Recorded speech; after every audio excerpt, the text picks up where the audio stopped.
You ever notice how many boat trailers are left at the side of the road because these little baby wheels either had a flat or fell off? I mean, they're lousy tires to begin with, and they're so small that at 100 clicks, they're spinning faster than something that spins really fast. Only a doofus would carry around a spare for a trailer tire. Where would you stick the jack on one of these babies anyway? No, sir. I got a better idea. I mounted a few of these high-speed fans on the side of the trailer. Kind of turned it into a hovercraft. Once these things get going, the unit doesn't even touch the ground. How can you have a flat tire when you don't even have a tire? Makes it a lot easier for backing down boat ramps, too. Now, the fans all run off the juice from the alternator, so as soon as I start the engine, I'm in business.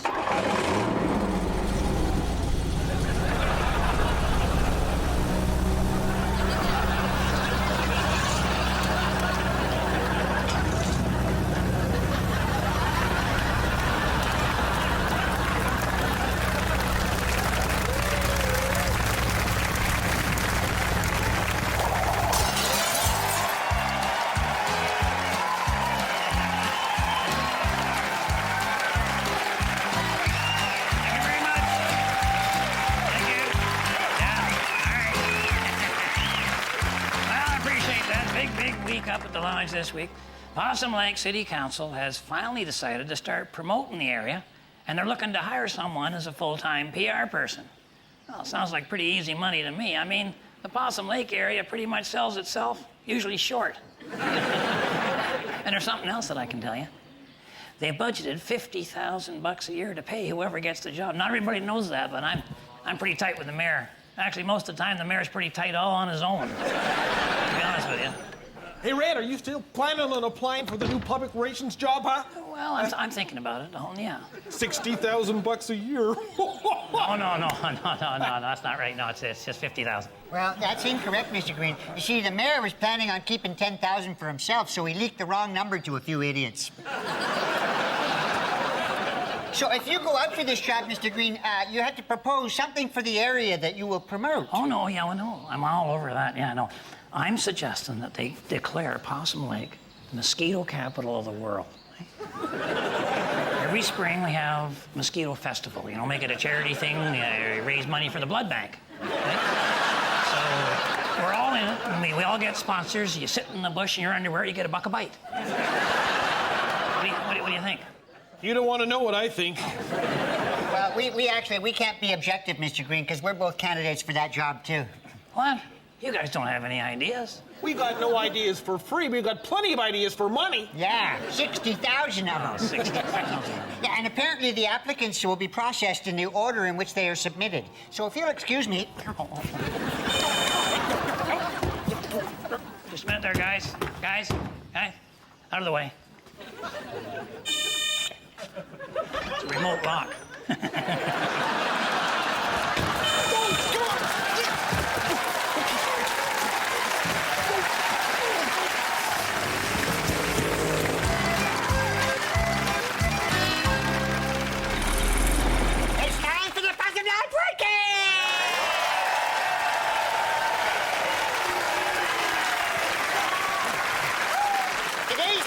Receive a freestyling set from Possum Lake's only hairdressing salon exclusively for seniors, Hairyatrics. Okay, Mr. Green, cover your things. Okay, Mr. Green, you got 30 seconds to get Winston to say this word. Ambition. Ambition. Yeah, all right, Mike. Okay, and go. Okay, Winston, if you didn't have this, you'd be nothing. A sewage truck. No, this is not something you own. This is a thing inside you that has made you successful. Oh, a poor sense of smell. Okay, say you're watching television, you see somebody like Donald Trump, and you think, boy, he must have a lot of... Hairspray. Remember when you were in high school? The guidance counselor would say, what's your... Excuse.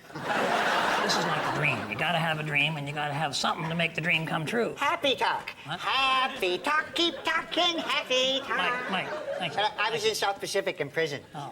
I still got the coconut bra. Can we please get back to the game? Okay, sorry. You're almost out of time, Mr. Green. Yeah, I wonder why they're Bojangles. All All right, Winston, how come you're the only sewage sucker in the whole Tri-County area? Because nobody around here has any ambition. There you go.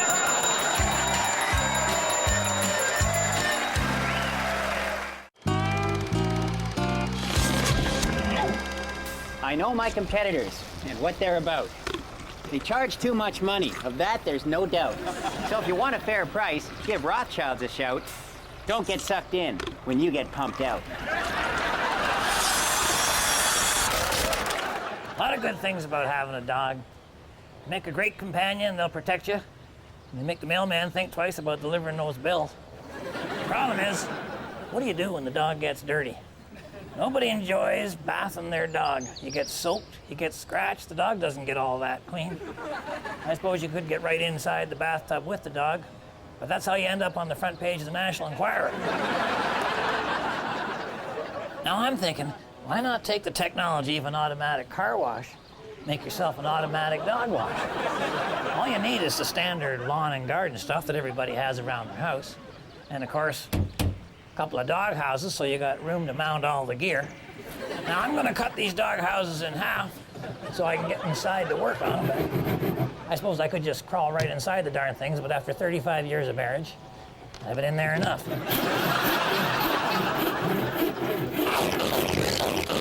I thought I'd show you how the whole thing works before I put the two halves back together here. Okay, first of all, I got my garden hose coming in, goes into one of these T-connectors here. Now, on the first leg of the T-connector, I'm going out into one of these outdoor window washer bottles, you know, the kind that hooks onto your hose. Of course, now I dump the window washer fluid out of there, replace that with dog shampoo. The dog actually turns the soap on himself with this string I got tied to the trigger of the machine, and then the other end, I got a dog biscuit hanging there. And I'll tell you, by the time he finishes chewing on that baby, he'll have worked himself into a lather. Now, on the other side of my T-connector, that goes down into the lawn sprinkler you see there. And that'll rinse all the soap off the dog, plus give him a great underwash for those hard-to-get-at places. Then he just moves on down the line till his head comes up against the blade of this hockey stick, and that turns on my leaf blower dog dryer. Okay, let's just get the pieces back together and we're in business. Okay, I got the dog wash blocking the only exit from the yard. Now I just need to entice the dog to come out through it.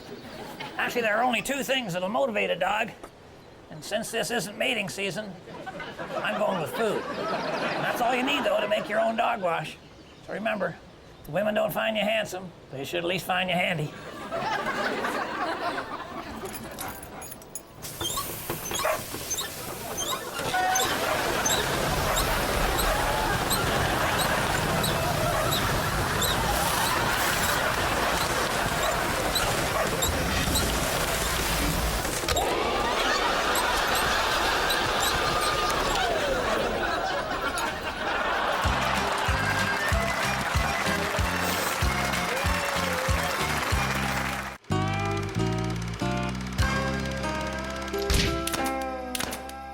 I want to talk to you middle-aged guys with garages out there.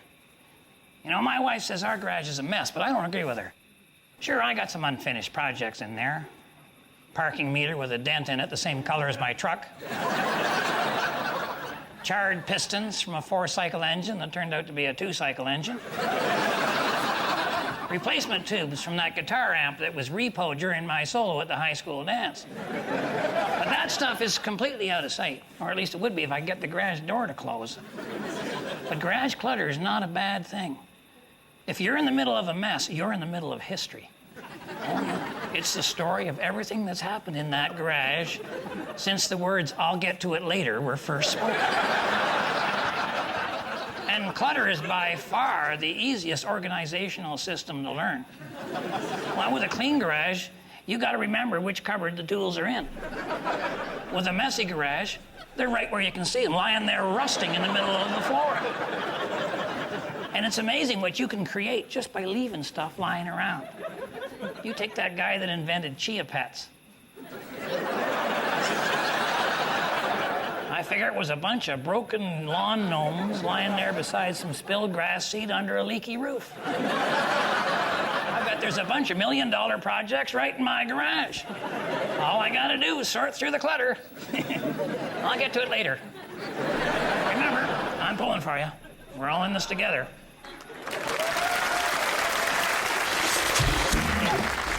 Well, your back lawn's as high as an elephant's eye. When starlings and sparrows fall from the sky, it's time to give Rothschild sewage a try. We'll dive in your tank and suck her dry.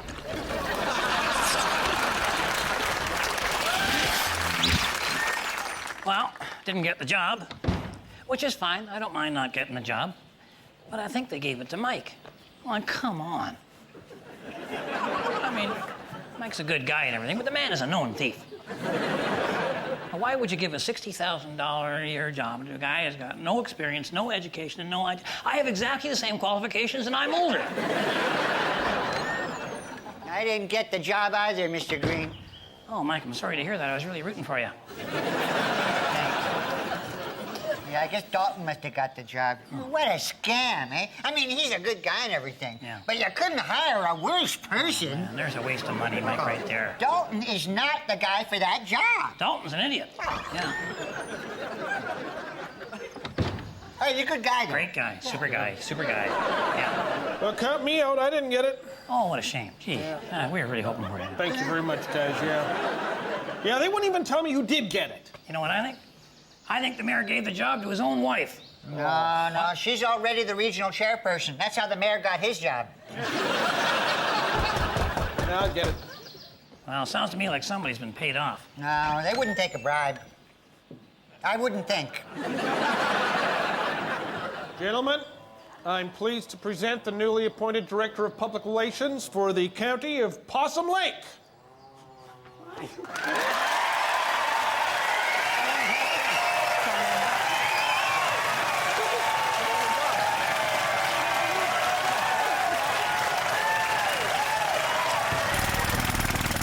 Walter wanted to put a garden in behind the lodge, so he got one of the rototillers there, because apparently that's cheaper than buying vegetables. And the problem was, every time he put her into gear, she would stall out on him there. So he'd get her going, he'd put her into gear, she'd stall out. So then he got a good idea. He figured he needs some way to keep her in gear all the time. So he installed a handyman secret clutch, and now he's just got to fire that up. Fire it up, Walter. Let her rip. Let her go. Let her go. Apparently that's the manual rototiller technique. So he opens up and apparently he's out of not a drop in there, and so he goes to the shed where we keep the gas can. You notice I said gas can, not gas, because it's empty as well. But there's always a liquid of some kind, and most of them are flammable. And there's a can with something in it. Kind of a potluck approach to internal combustion engines we use at the lodge. Plus, he's not putting that much in. How much damage could he possibly? I'm pretty sure that whatever it is, I'm pretty sure that would burn. Oh yeah, that's flammable. Now he's probably tripled the horsepower of the unit right now, but which he finds out of this. So he apparently takes off on. Now I was just getting a shovel out of the van and not paying too much attention to what was going on. Hello, Walter. Dalton was putting out, he loves these little lawn ornaments. He's been collecting these for years, but Walter had the theory that if you broke them down, you could actually use them as seeds. That didn't work out so good. And then I was just putting the shovel away, and then Walter decided to put in a roof garden. And he's up there hacking away at the shingles, and I thought, this is not going to work out at all, so the best advice I could give him was, come on down, Walter, here you go. But by golly, the unit, she's a good one. She kept running, and he wasn't heading out towards the highway, so I wasn't too worried. Then I got this idea, if we put a ramp up against the back of the possum van there, and if we could steer him in that way, he's just going to go right up, and then that would be kind of a holding down. The first thing you got to do, Walter, you got to let go, Walter. You got to let go of the unit. Take your hand, let her go, let her go, let her go, Walter, let her go. There you go. Oh, okay, very good. And now the only problem was with the unit didn't actually stop running. She's chewing up the seats in there, turning around, which we didn't notice. And before you know it, she starts coming back down the ramp towards us. But as luck would have it, she ran out of gas, and so did Dalton.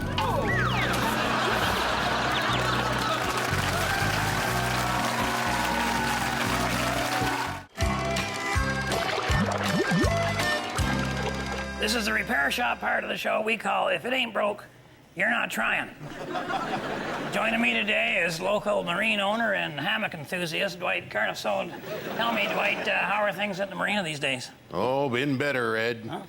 We lost part of the fleet over the weekend. You're kidding me. The boat sank? No, they just kind of floated away. Well, you know, Dwight, you're supposed to tie him up to the dock, eh? I'm not big on bending. You got a bad back? I have no idea. All right, well, what'd you bring us here today? Carburetor, she's jammed. Well, you didn't have to bring the whole sink in here, Dwight. You know, you can actually just take the carburetor off the bottom. How would I do that? Well, you open the cupboard doors under the sink, and then you bend it. Okay, yeah. Well, got a pair of needle nose pliers here. See if I can figure out what's jamming her. You know, I think I got a pair of those in the shop at the marina. I'm not sure. I don't go in there very much. There we go, huh? There's your typical carburetor jam right there. It's a tab off a pop can. See that? Boy, those pop cans just are too much work, aren't they? Actually, the whole can is in there, Dwight. I know what caused that, Red. Gravity. I think the marina's a gravity hotspot. Some days I can barely get out of my chair. That would be a milk carton, Dwight. What's going on here?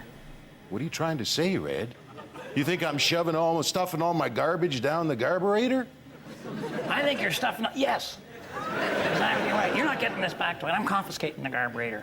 Okay? You're not getting it. From now on, you put your garbage out in garbage day like everybody else. Have you seen the length of my driveway? I don't care, Dwight. You're not getting the carburetor back, and that is final. Fine, fine. On a completely unrelated subject, do you know how to build a catapult? Does it bother you when your wife starts looking at pictures of fancy mansions in magazines? Then she looks at your house? Then she looks at you?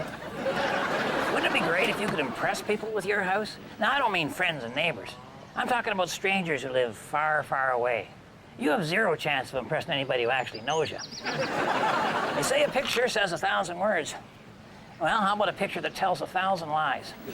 Find yourself a shot of one of those fancy mansions in the magazine and take a knife and cut out where the front door is on that unit. Just like that. Oh, look, I'm home. Then what you do is find somebody who can take a picture for you and get them to line that mansion up just right. What you'll get is a picture of you at your front door that you can proudly send to relatives overseas, as long as you're positive they'll never come and visit you.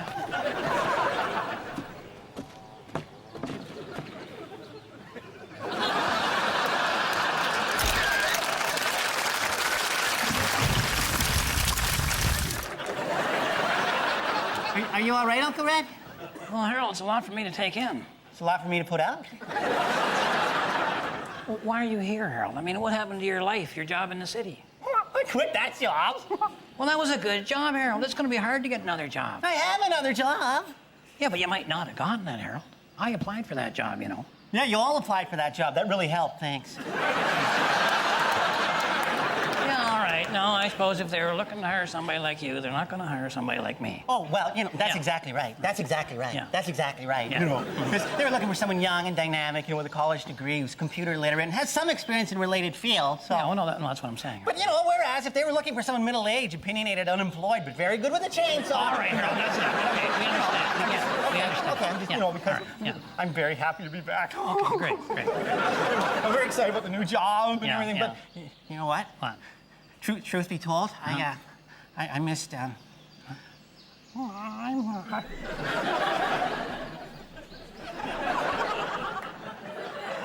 I missed, you know, everybody. Well, did you miss me, Harold? Did you miss me? I wasn't even shooting at you. Yeah, I did. I missed you. Yeah? Yeah. Well, I missed you too, Harold.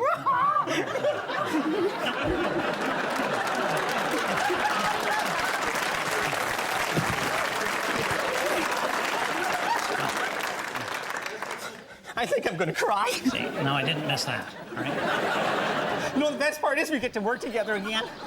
How do you figure that? Oh, yeah, well, that's my proposal. I'm gonna make my job to do the promotion and marketing of Possum Lodge.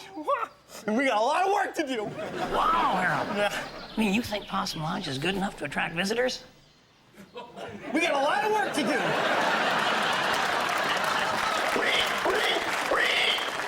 You still haven't got that fixed, huh? What's the meeting call, Harold?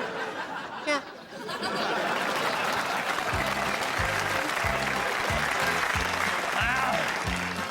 Well, if my wife is watching, I'll be coming straight home after the meeting. I did not get the big $60,000 job, but Harold did, which is close enough because I figure in the next 2 weeks, somebody's bound to kill him. We'll get the money sooner or later. For the rest of you, thanks for watching. On behalf of myself and Harold and the whole gang up here at Possum Lodge, keep your stick on the ice.